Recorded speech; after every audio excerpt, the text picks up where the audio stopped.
Why am I feeling so good? So, my name is Winifred Mena Ajakpovi. I'm the producer of 4444. I've been called a career disruptor. Now, reason being that I disrupted myself 360 degrees and switched my career from what I had always done to film making. And we created that beautiful story 4444. Thank you for all the love, for all the likes. We appreciate it. I've been planning on making this video. I think that I've passed the message in subtle ways in the engagements that I've had with the people who slide into my DM in conversations, but I promised myself that I was going to make a video and just generally document what gave me the strength, the encouragement, the wings to think that I could fly. Why am I doing this? My objective is really to inspire someone. The truth is that a lot of people have a lot of dreams, have a lot of plans and ambitions, and for some reason we're just standing at the periphery of our lives, ready to jump, waiting to jump, but not just quite taking that leap of faith, that leap to jump in. The world really needs more doers. What's stopping you? What are we afraid of? So I've done it. Hundreds of people have done it. And you can, So I'm hoping that this will inspire someone who has a dream, who has a vision to start. I'm hoping that more people who have done even bigger things, more people who are going to do even bigger things will share their story and be real about it. The good and the not so good, the facts, what pushed you, what encouraged you, just so that people can learn, so that we can ignite, right? So please, if you take nothing, I'm not making any formal video and all that. I'm just going to be relaxed. I'm not stressing myself over this. Just going to relax and share and try and bring out the notes and the nuggets as I go along. I have a coaching program for this. If you'd like to slide into my DM, we can talk about that. But this is just easy peasy, bite-sized information someone can just pick on the go and listen to, right? So my language, first of all, I like to connect with people when I deal with people. So I'm not a very formal person. Doesn't mean that I don't know about boundaries or maintain boundaries, but I just like to be relaxed, and I like people to be relaxed. So my language is going to be very simple, very formal, very Nigerian, because I'm talking well, not from experience, but I'm trying to make sure that anybody who plays this can grasp the essence of what I'm saying. That's really what. So I'm just going to be myself and make this as easy to grasp as possible for any and everybody. So what do I want to do? I want to share the story of the making of 4444. It's my production that is streaming on Amazon Prime. It's a story that talks about, can I explain it? In simple terms, how families that have loved ones living with mental health challenges really cope. It's a love story, but it also brings out everything around mental health in our society, how people react to it, how it's a hush-hush, nobody wants to be associated with it and all that. Meanwhile, it's just a diagnosis like any other. So it's a beautiful love story, but we told that story for a lot of reasons. Now, beyond the story, what's important is how I got to be the one telling that story, switching from a corporate career to behind the cameras, to in front of the cameras, and making a success of it and still going. Before I jump into the story, I want you to ask yourself, is there something that I've been nursing in my heart that I'd really love to do? If money wasn't an issue, what would I be doing? Are there secret dreams that I have? Oh my God, I see myself in this role. I see myself doing this. List those things. The truth is that you can have 1, 2, 3, 5 things. Leave it at 5. I don't want you getting too confused. If you can, narrow down to your top 3 things, areas of interest. The truth is that one of the items there is what you would love to do, what you would like to be doing. Now get that, note that as we start, so that what you do for me is when I'm telling my story, how I started, the fears that I had, you can take it back to your own scenario. I want to be a singer. I would like to be a preacher. I would like to counsel the youth. I would like to be an educator. I want to work in a bank. I want to be working in an FMCG sector, whatever it is, so that when I'm talking about the steps that I took, you can bring it home to your own area. I want to just start doing hair, selling hair, fly to China, Vietnam, wherever it is, and get all the hair, make, you know, whatever it is. I want to be a celebrity stylist, so that when I talk about my fears, you think, okay, what are my fears in this area? So that you make it relatable for you, okay? Come with me. I have meetings today, so I'm going to start here, but when I need to go for my meetings, I'm going to go for my meetings and carry you with me. In between that meeting or those meetings, I would record this video, but I'm determined to tell the story today and put it all together in one place. So when you click on the link in my bio, when you get onto this video, you can have all the information that you need.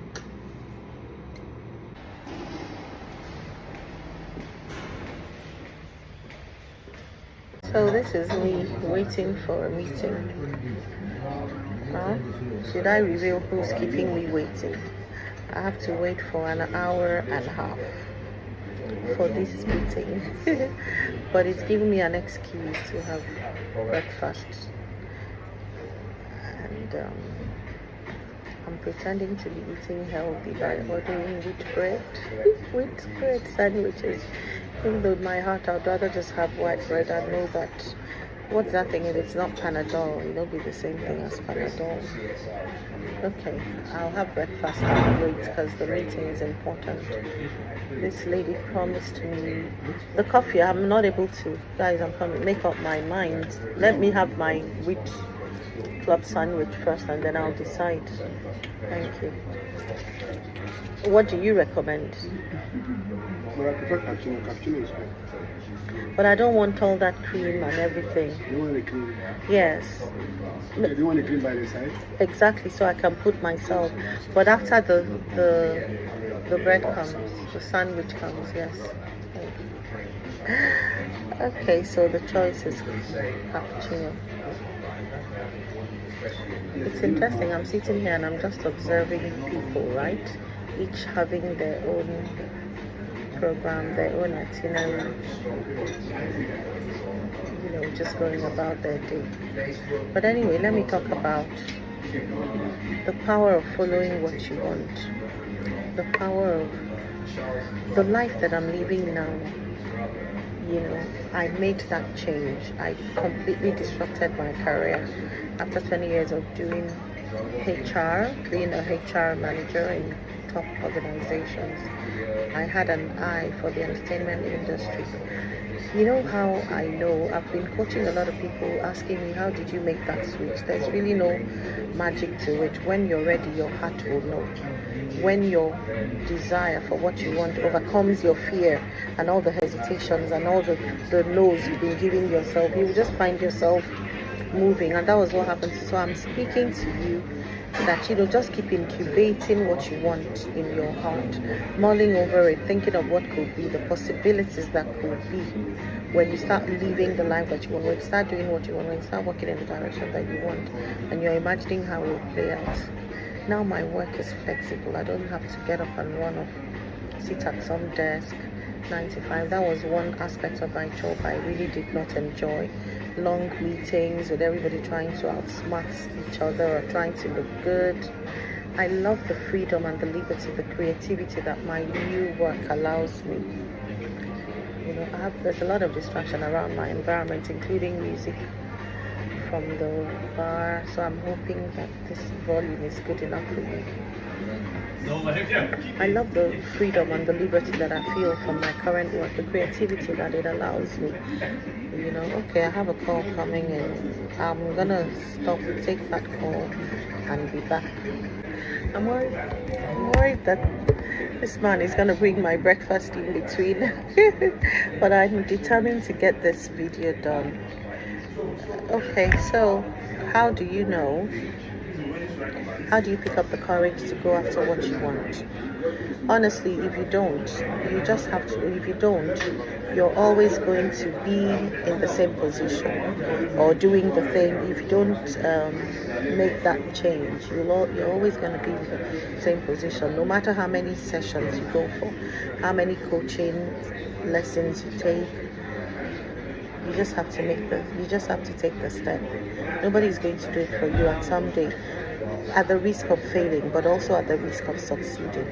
I'm going to just share, and then ask the questions, pointers, respond to them as I go along and bring out the lessons, right? So I've said that, first of all, you have to get to a point where your desire becomes stronger than your fear. So I want to do this, I want to do this, and I'm not scared. I'm willing to do it at the risk of success or at the risk of failing.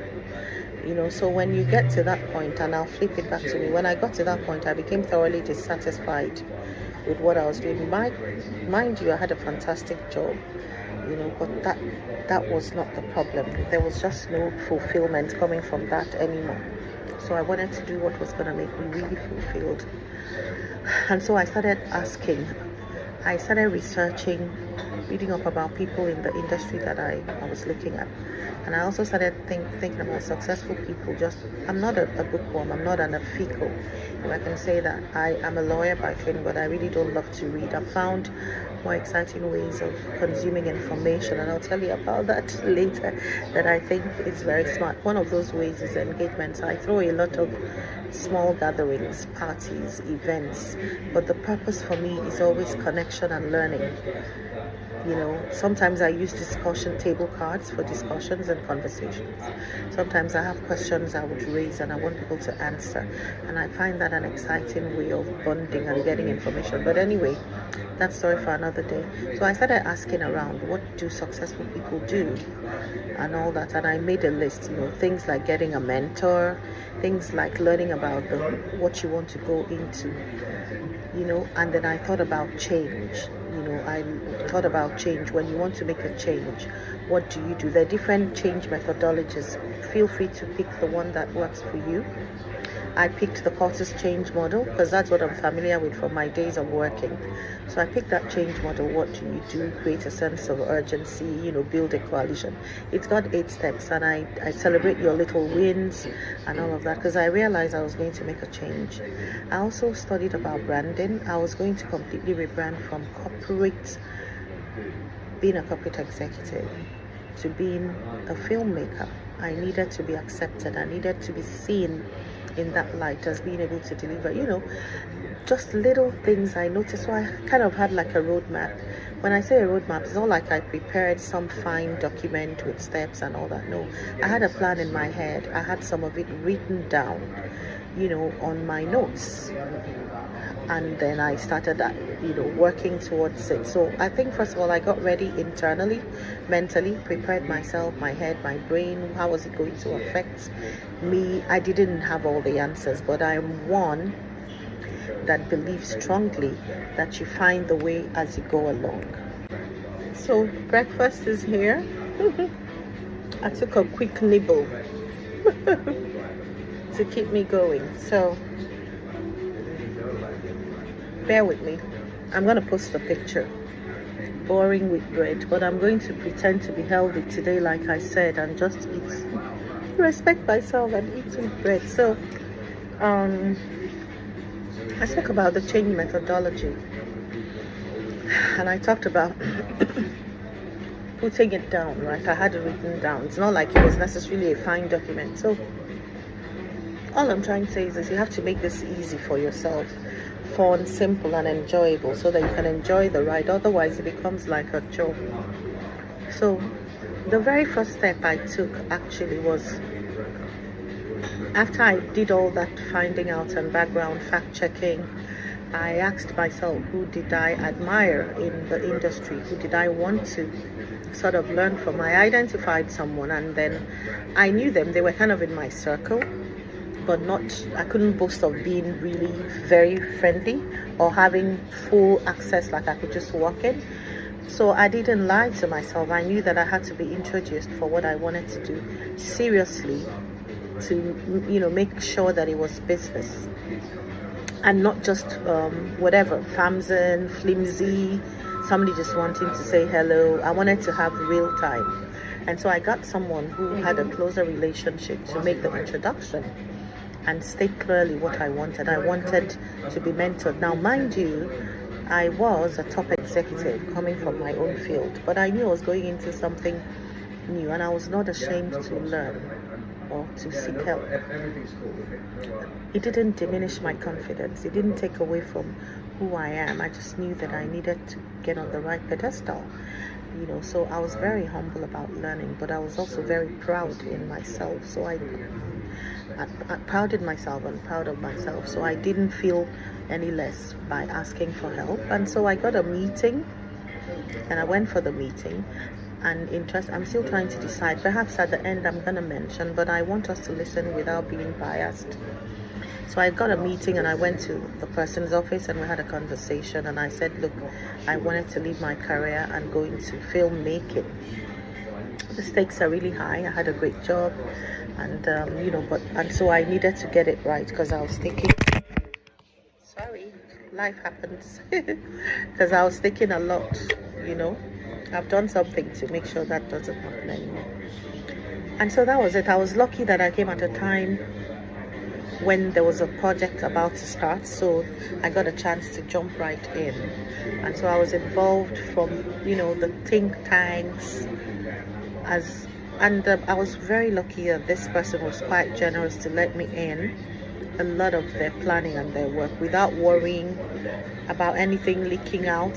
I think I just had favor. God gave me favor. I think I articulated what I was looking for clearly. It's very important that you do that. Don't come across as brazen, too forward, being in somebody's space. Just do your best to sell yourself the best way that you can. And so I got involved in my first film project.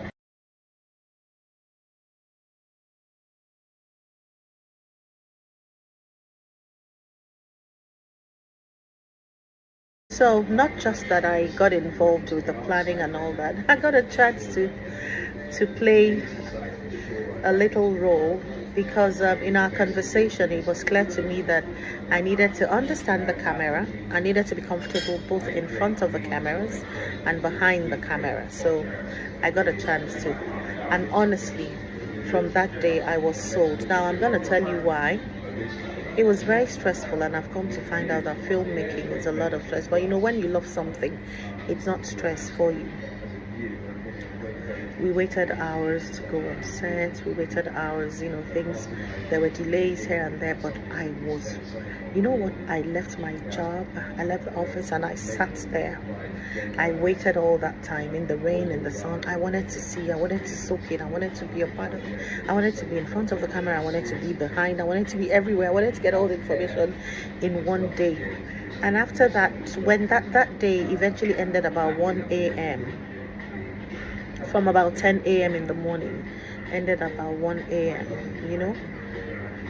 But as I walked home that day, my life changed. I knew that I was never going back to a 9 to 5. I knew that it wasn't for me anymore. I knew that was the life I wanted. I knew that was what I wanted to be doing. So I left sad and happy. Happy because I had found what I wanted to do. Sad because I became completely dissatisfied with what I was doing. And then I was scared by the enormity of what I had to face.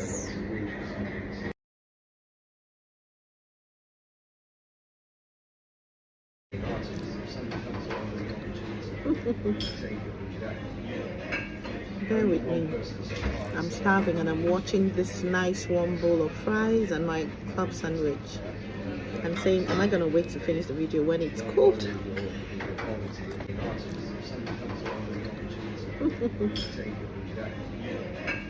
Bear with me. I'm starving and I'm watching this nice warm bowl of fries and my club sandwich.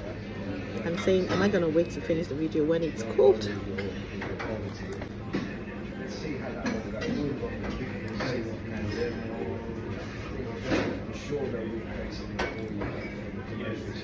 I could never have afforded responsibility when I had my regular 9 to 5. But it's really different strokes for different folks. Because I have a friend whose dream is to sit on boards, with all the meetings and deliberations and all that. And she can't imagine what to do with this flexibility, having a meeting in a bar for a hotel or a location because you're checking out the site for a movie, she can't just do it. So really, different folks, strokes for different folks. So just do you, be sure of what you want. For me, I love, there are days that I pick my favorite sport and I sit there and read scripts. For example, like today, part of my work is after I'm done with my meeting, I'm going to be reading a couple of scripts. I'm looking for real African stories that reflect who we are, our culture. So I've got a lot of scripts and I'm going to be reviewing them.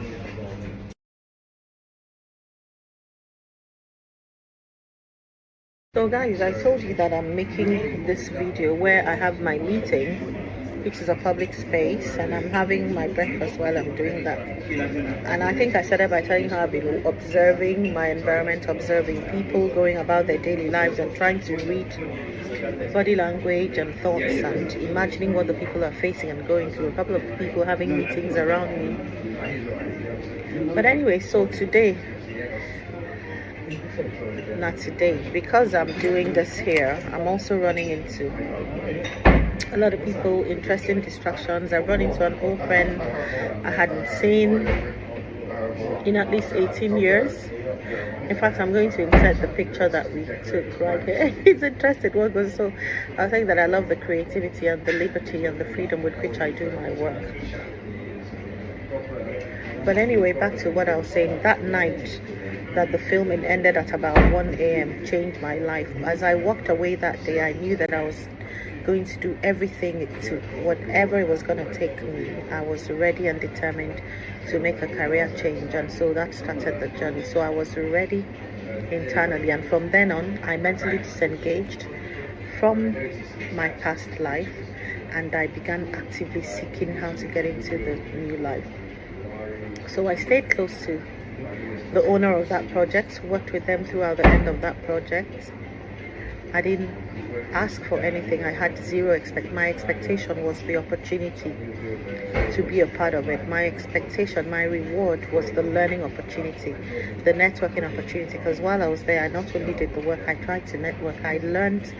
I know that I wasn't clear on what to learn first or how to start, but what I did, applying my HR knowledge, I was just, whatever I felt was important, I tried to find out. So I tried to find out on that track, the hierarchy, the value chain for filmmaking, the value chain for filmmaking.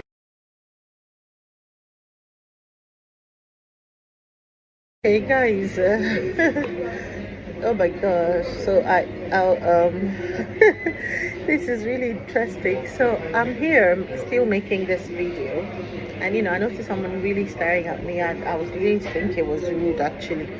And then I should have captured that part actually, because she walked up to me asking if I was my sister and all that. So my siblings and I look a lot alike. Look a lot alike. I get that a lot all the time when I go out. People see me and they think I'm one of my siblings and vice versa. Anyway, so that's that. So I studied the value chain for the business. I'm gonna post a picture of my sister, actually, the one she thought was me or whatever, for you guys to see. So I learned the value chain, what's important, who is important in that chain, and all that. In addition to just having fun on set, learning the camera parts. Remember, I was completely green. All my life I had done processes and strategy sessions, performance management, recruitment, and all that. This, wearing suits and sitting in corporate meetings, and now this was now film, birthing something from nothing, creating, putting all the pieces together, managing people, managing resources, managing budgets, the vendor, the value chain was so long, the engagement level. In my 9 to 5 life, I had worked in my office, engaging with employees, management staff, and then a limited number of vendors. There was always people wanting your service. Now, I realize that in this one, I'm dealing with all sorts, public sector, private sector, and I'll get to that.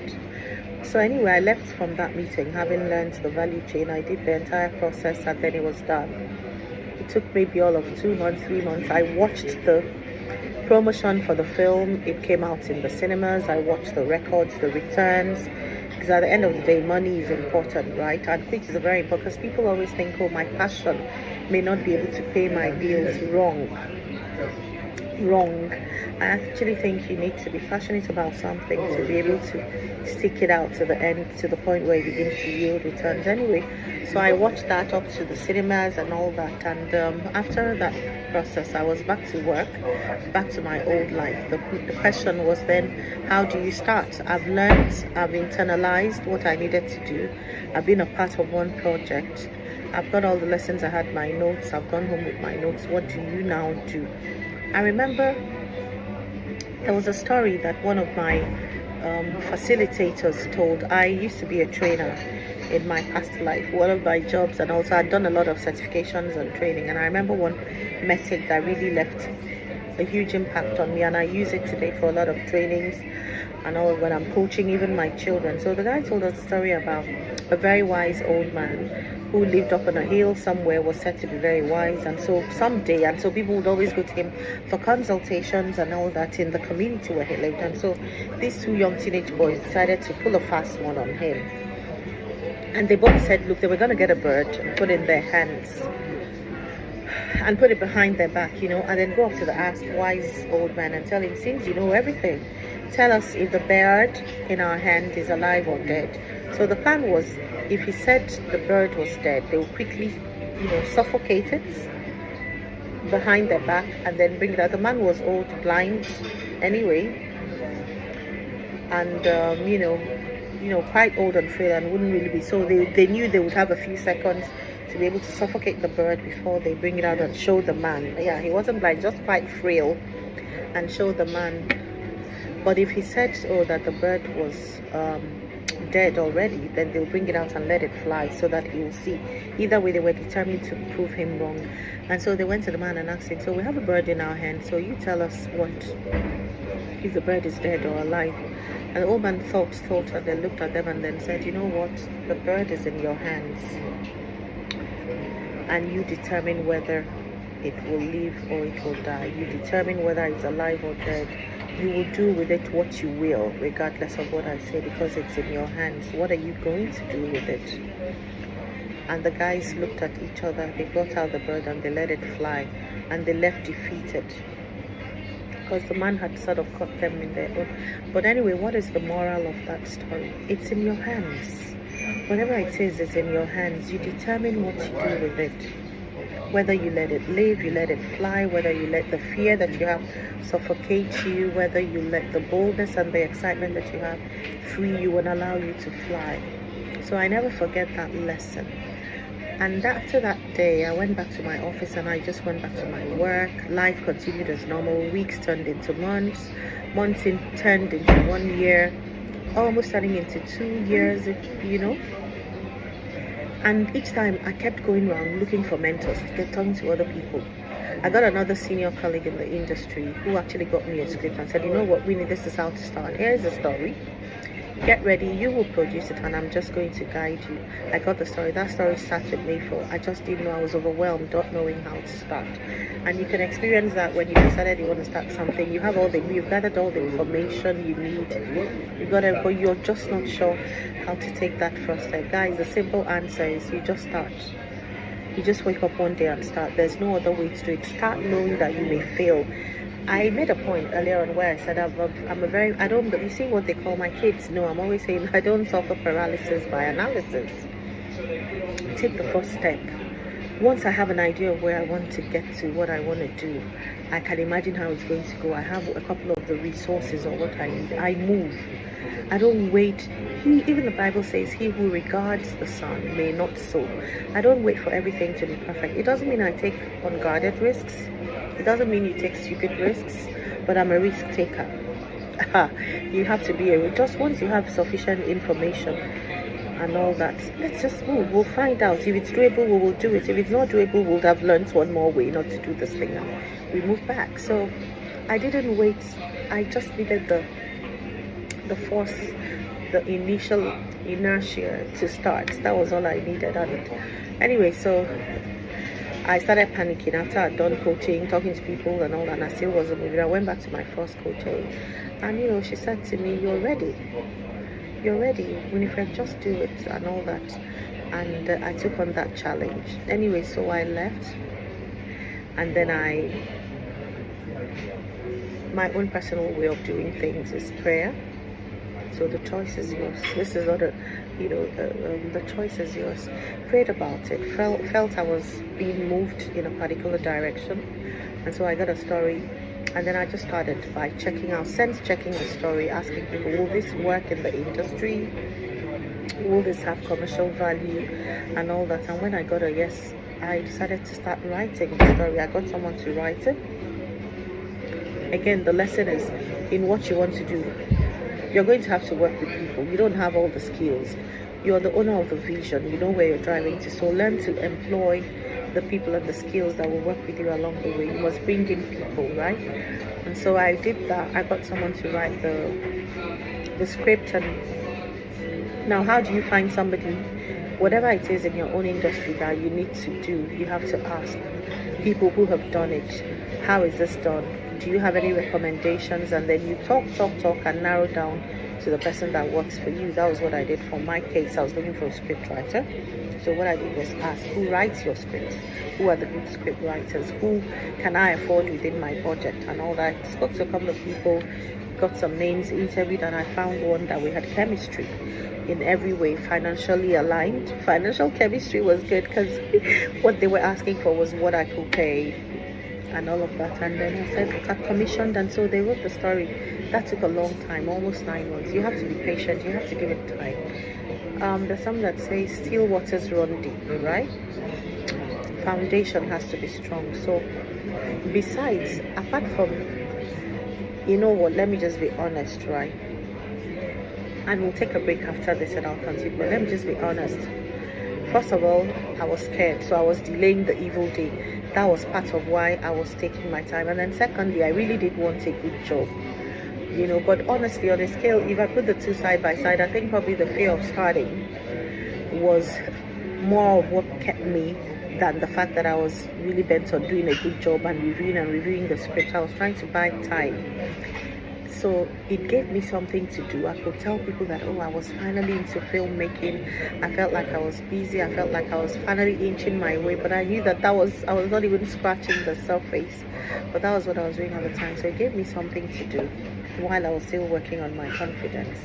I think in a short form, we want to talk about it. I started safe. I started small, with the smaller things so that I could take it in my stride. I started at every point I was operating on a safe level. So when I spent like 1 year doing the script and we were done, by then I had grown my network. Somebody's trying to distract me. I'm not going to give it to them. I had grown my network. I had become a little bit more confident in my engagement. I was learning to ask the right questions in some circles, and all of that. So be back soon. I think I was thinking people at my sandwich. So someone said I'm not looking at you guys and I'm talking to you. So for the next couple of minutes, I'm going to be staring straight at you. So I'm really curious to know. Let me know in the comments if this is useful. Why am I doing this? It's really not it's been too long coming.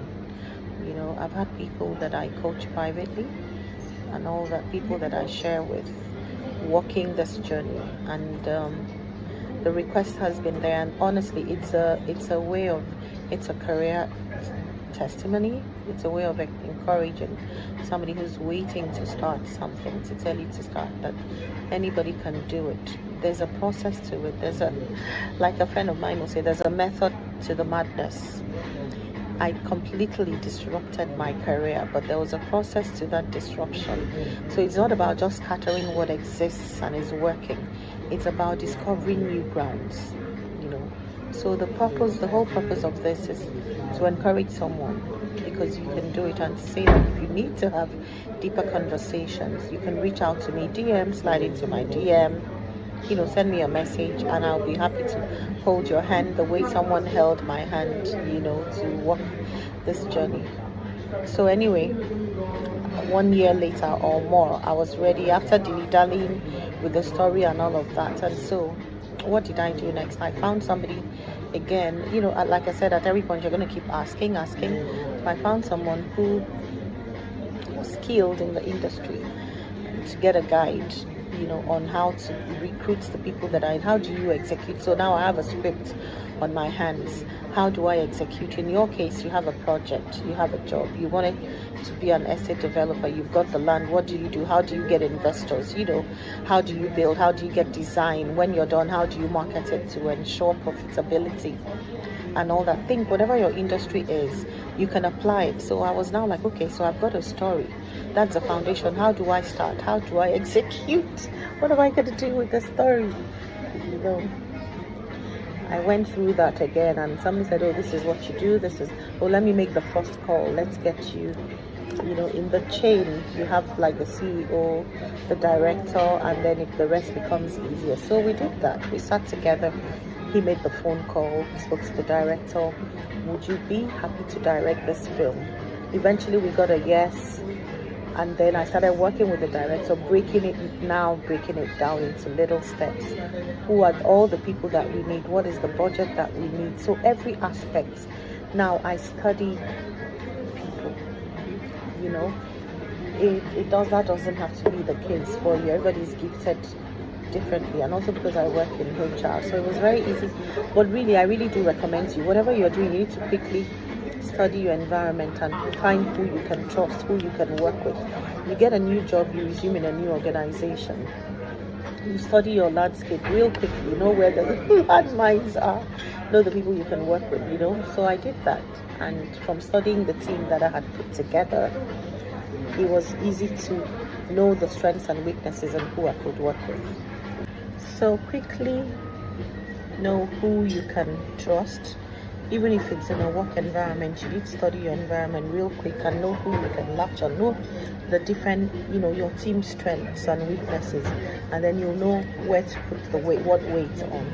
So I quickly identified somebody, and not in a negative way, milking everything that I could, but I worked closely with that person to come up with a strategy, and that determined the course of everything else. I wanted to, coming in at, having planning to leave from a senior position to start something new. I didn't think it was going to be my interest to start at a level that would be less than that, at the very least, at par with where I was coming from.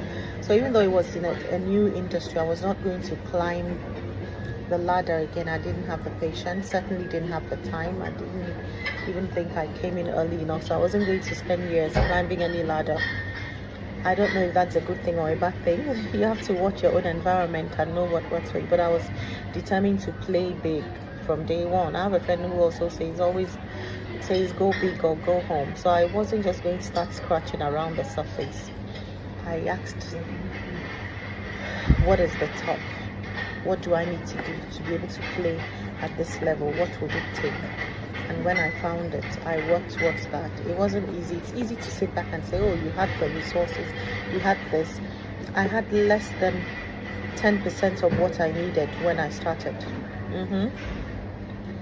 And that's to encourage someone that it's really not money. A lot of times when there's a will, there's a way. I learned that with this thing. Where there's a will, you will find a way. So I had less than 10%. Let me make it for purpose of, practicality. Let's say that I needed 10 million. I had less than 1 million. I probably had like 300,000 or 400,000, even less than half of, even less than 5%. And I was scared throughout. I didn't know how it was going to happen, but I was just taking one step at a time. When they really say break down your goals into little steps, there's wisdom in that, there's value, because you're taking little steps that are not so risky, keeps you going, it gives you hope that you're doing something, and all that. Meanwhile, you're not really doing much, just baby steps. So it keeps you busy. People see that because sometimes there's a need to satisfy, so nobody stresses you. What are they thinking? What are they saying? You just want to get people off your back. Oh, I'm in a meeting. Maybe it's just a short conversation. Oh, I'm in a meeting.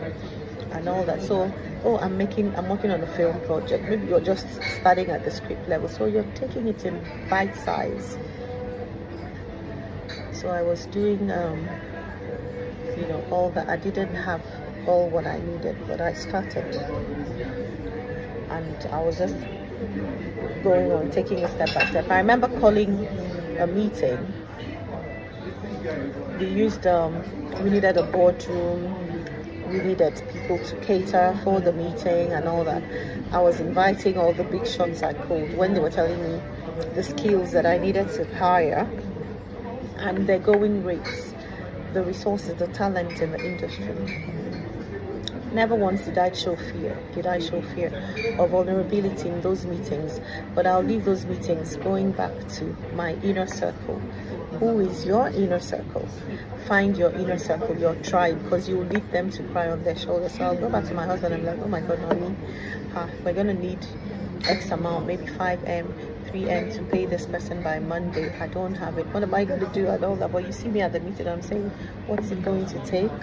What is the requirement? Send me the invoice. I had no clue where it was going to come from. Courage. I think that when you're working on your passion, on what you're determined, so you're not even seeing anything else. The courage just comes from somewhere. You're not seeing anything else. So I was just going on, taking all those steps. And somehow, I was able to meet all that. Now, please hear me out. I don't want to miscommunicate and make you think that you can irresponsibly start off something without knowing how or where, or even think, if any possibility at all of raising it. All this time, I was having conversations with people who may be willing to invest in me, sponsor my project. I had an idea of where some of the resources would come from.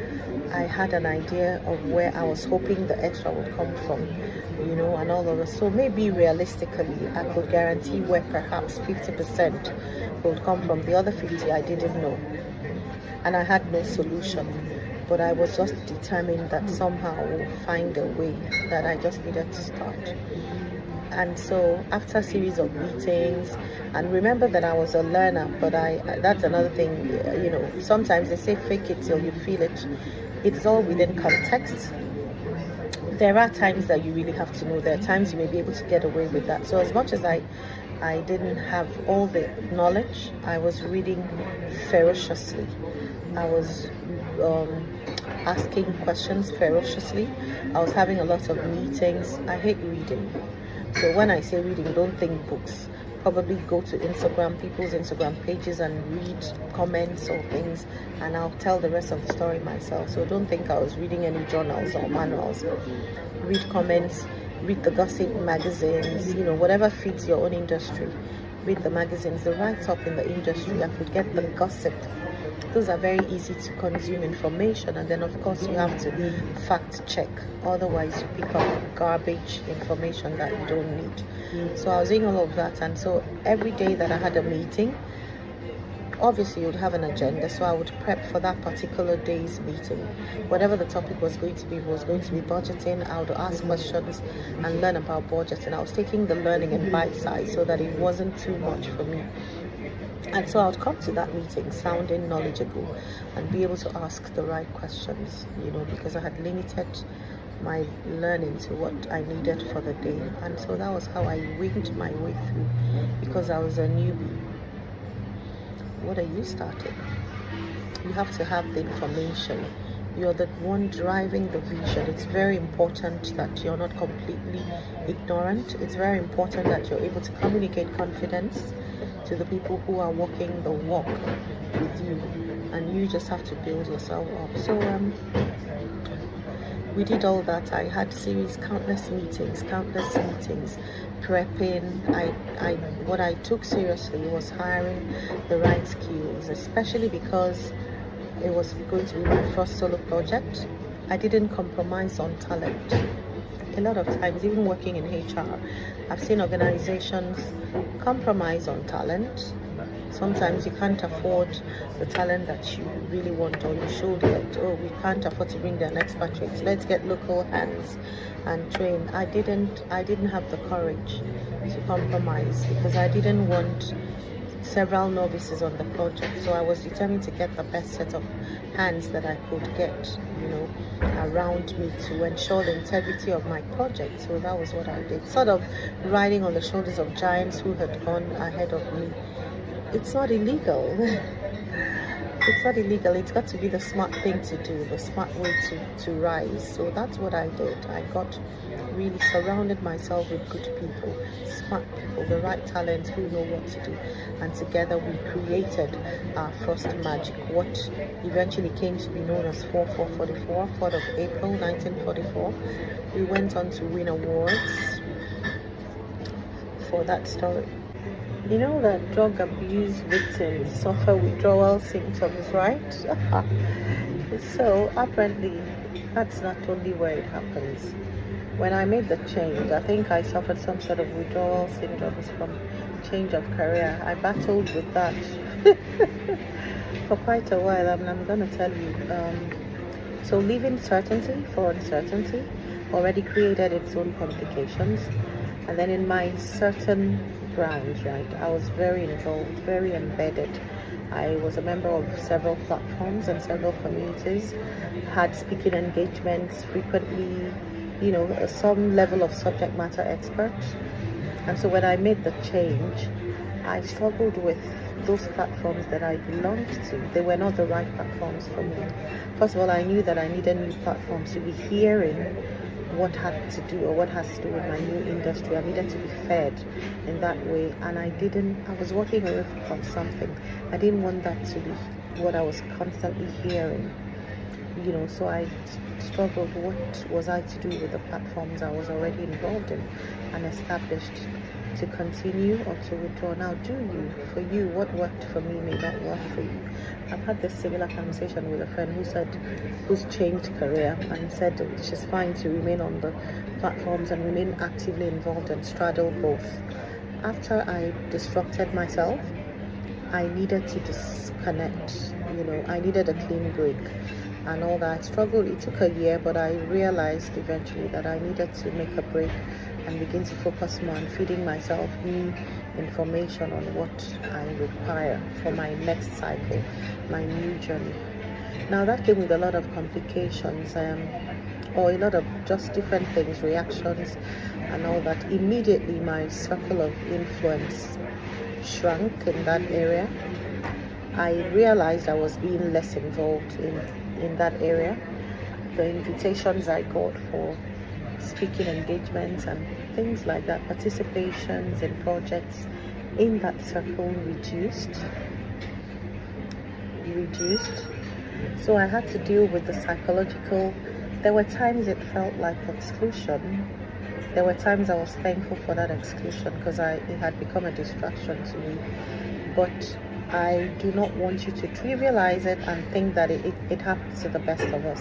You must have that period of sitting back and relooking everything and deciding and understanding how it's impacted, affected, changed you, and then deciding how you would cope. I had friends in one circle that suddenly didn't think I could offer what they wanted, so I gradually became less of the go-to person for certain things in that field, and yet in the new field I hadn't become the go-to person. So I did have that moment. So I was building in one field and detaching from another field. So at that point I wasn't really anywhere or strong anywhere.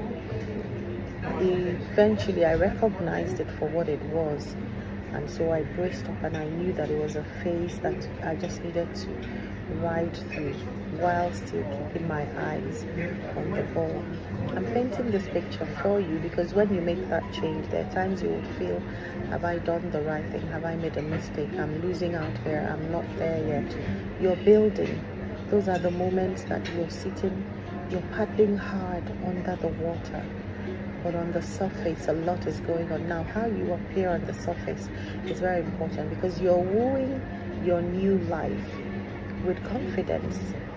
you must be communicating confidence and a can do vibe capability, because that's how you attract the opportunities in your new space. That's how people want to collaborate with you. And then you're disengaging from the other one sufficiently so that people stop associating you with that, because you want them to know I'm no longer A, I am B, so they can start bringing the B opportunities to me. But you also want to do it smartly so that until those opportunities start coming, you're not missing out completely on the A opportunities. You're not offending your community from the A. So it's a thin rope that you walk delicately. I'm just painting the picture. There are lots of tips. I had lots of notes that I wrote down for navigating this period, and I'm quite happy to share. You slide into my DM, your comment section, just let me know. I built a lot of resources, but all I can say is that at this point, when you're paddling, ensure you're on the surface that you're calm and sitting pretty and very calm. All the turmoil should be on the inside. You must be able to exude the confidence that is required to attract your next level. So I try to use different analogies because not everybody is going to go into filmmaking. So every scenario will be different. So you've got a shop, you finally got a shop, you've set up, you've stocked it, you've advertised what you do. So it's like you've got a springboard, you've got your whole get-up set up. What next? How do you get the customers? How do you invite the business in? How do you let people know that you're here, that you have a great product? So I'm going to bring it to mine, which is filmmaking. I've done all the agonizing and thinking and planning and all that, and finally completed. We had gone on set. Set was very challenging, by the way, because I chose to tell a story that had me recreating an environment that no longer exists. So that is a story for another day. But now we're done and I have a product, I have my film. That is when you realize that to be the CEO, to be in the driver's seat, is not a piece of cake, because everybody is relying on you, the business is relying on you, the product is relying on you to get to the consumer, to get to the end of the road, the end user. What do you do? This is a new venture for you. You're just starting out. So how do you get it out in the market? How do you attract the attention that you want, the business that you want? Again, it's just by asking, consulting. So I did this at the start. I had an idea of how I was going to get it to distribution. Remember that I said I found out what was required to make it very marketable, and I tried to work to that answer. So I already had an idea, but now you have a finished product. So now you're asking with more certainty, who should I be talking to? You're no longer speculating. So it was from asking, I have this product. I had meetings upon meetings. People gave me all sorts of referrals. Every lead was important. When you're starting out, you really don't know which lead is going to materialize. You're probably not able to, I was careful not to judge a book by its cover, so I followed reasonably most leads that I got. Reasonably. I explored, I gave each one a chance to see, because I just didn't want to miss anything. So I did all that, finding out how is it done, what do you need to do, and all that. So after finding out, and then I entered into conversations. I had to make myself the obvious choice. I had to make myself an attractive bride. I had to make people want to deal with me. So I had to, the way that I presented myself, the product that I had, I made sure it met the requirements. My negotiation and bargaining and everything put together, I had to learn a lot of patience, because I had my eyes on the ball. Success. This product had to get to the end user. It had to get to a distribution platform, and so I managed my expectations. And oh my God, I remember those months. A lot of patience. A number of my friends would ask, any word, any feedback. After eventually we put it in, we had to wait, and then we did a back and forth. We got a distributor. We got a platform that was going to accept the work. We were now waiting for the final document. That tested my patience. But there were times I had to push. There were times I was upset and mad and had to fight. There were times I had to scale back, take a back seat. There were times I just had to understand the process. Oh God, I was juggling different emotions. But that period taught me resilience. I remember somebody who managed the brand for me at that time. I had called to say, okay, so what's going on? We're done with this, and the feedback I got was, you got to learn how to breathe. Just sit back and breathe. Winifred, just sit. There's nothing to do at this stage. You're done. It's a waiting period. Just wait for it, or start other projects, start other things. So in that time, why am I saying this? Because when you make a change or you start something new, you're still getting used to the cycle. So there may be down times and high times and off times, like everything else in life, and you have to know how to cope, because those are the moments that you start doubting yourself. Those are the moments that you begin to hear voices that are telling you, sweetie, you better turn back, take another way and all of that. And if you're not grounded, if you're not careful, you give in to your fears, to your doubts. So you have to know how to manage those seasons. And so I kept my mind busy, because I kept asking myself, Winifred, are you sure? And each time the answer was yes, yes, and yes again. So I said, okay, so this is what the period is. I'm going to just keep busy with other things. And so, while you're going through this, the people you have left behind in whatever career you're disrupting, whatever you're leaving behind to forge a new life, people are moving, nobody's waiting. So you're constantly a lot glancing back and looking and turning into salt, because you see that people are making progress, and then you begin to second guess yourself. You begin to doubt. The fears almost take hold of you. So you have to know how to navigate that period. So it did happen, but I just stayed, I was like, okay, I've set my hands to the plow. I'm not going back. I've, set my foot, taken the first step.